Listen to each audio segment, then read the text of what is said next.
So about a year ago, up here at Shades of the Past, Rick Love and John McLeod and Steve Tracy that I work for, along with Brian Brennan of Street Rodder and Bobby Alloway and his gang, came up with the Triple Crown of Rotting. The Triple Crown of Rotting was basically envisioned to be an award that was the best of the best. And what better place to have it than at the Shades of the Past that already has such a great outpouring of some of the best cars you'll see anywhere. You could think of it almost like the Lombardi of hot rodding. I mean, just this crown that you would love to have as your center jewel. We're here at the 34th Annual Shades of the Past, held at Dollywood Splash Country here in Pigeon Forge, Tennessee. And it's kind of a big deal. Yes, it's the 34th annual, but it's the first annual Triple Crown of Rotting.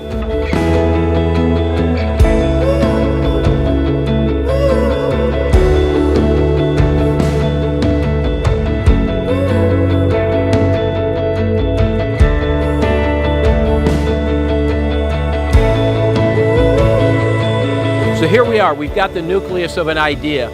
What should we do for a Triple Crown of Rotting? And that led to a conversation with Rick Love and Steve Tracy and Bobby Alloway, and out of that came the best street rod, the best street machine, and the best street cruiser.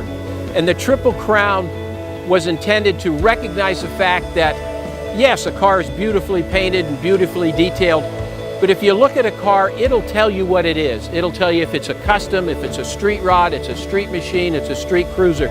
It's the build style, it's the heart and soul about the car. Brian and I got to talking about what's your favorite show and what's your favorite event and what does this award mean. And in this changing world of our hot rodding, we kind of came up with, well, Shades ended up being our favorite show. And then we got talking about the awards, the Riddle Awards, the Amber Award, what did they mean? And some of them are getting drama, some are getting politics, and we're going all talking about this. And this award kind of evolved out of this conversation. So all of the design was handled by Classic Instruments, who also did the machine work on the tower and the base, and they also 3D printed the cars. Once they had the base and the tower machined and the car 3D printed, they sent those to us at Advanced Plating. And they were just raw machined aluminum, and we went through the steps of polishing the base and polishing the tower before we nickel and chrome plated them. They're approximately 18 inches tall, they weigh about 20 pounds each, and they come in a handmade box, which through the incredible courtesy and generosity of John McLeod's dad, who happened to be a wood pattern maker back in the old days in Detroit. And my dad's very talented, and he created the crates that the awards come in as well. So a little bit of my family comes from it, and some Michigan wood comes from it. And if you look at the top of the box, you'll see what the award is and what's inside and who the founding fathers were.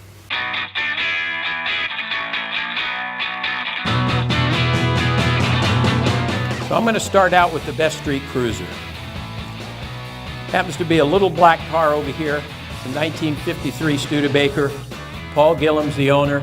Alan Johnson's the builder. We're going to move into the street machine category, which 10 years ago, you never thought you would have heard someone from Street Rodder talking about street machines, but the reality is, that's where we are. The best street machine of the year, the owner is Casey Hornick. It's a 1970 Cuda, little white one right behind you. And the builder is Zach Ingram. All right, we got one last one, and it's going to be best street rod. That's where my heart has lied for many, many years. And the man who's winning this today, the husband and wife team, very good friends in the magazine, have been with us through a lot of things, have seen us do a lot, but we'd sure like to, where's Wes Rydell hiding?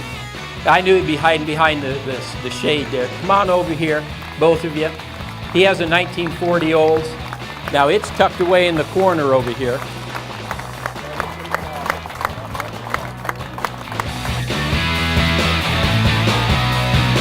We hope we've come up with an award that the average hot rodder goes, yeah, I get it.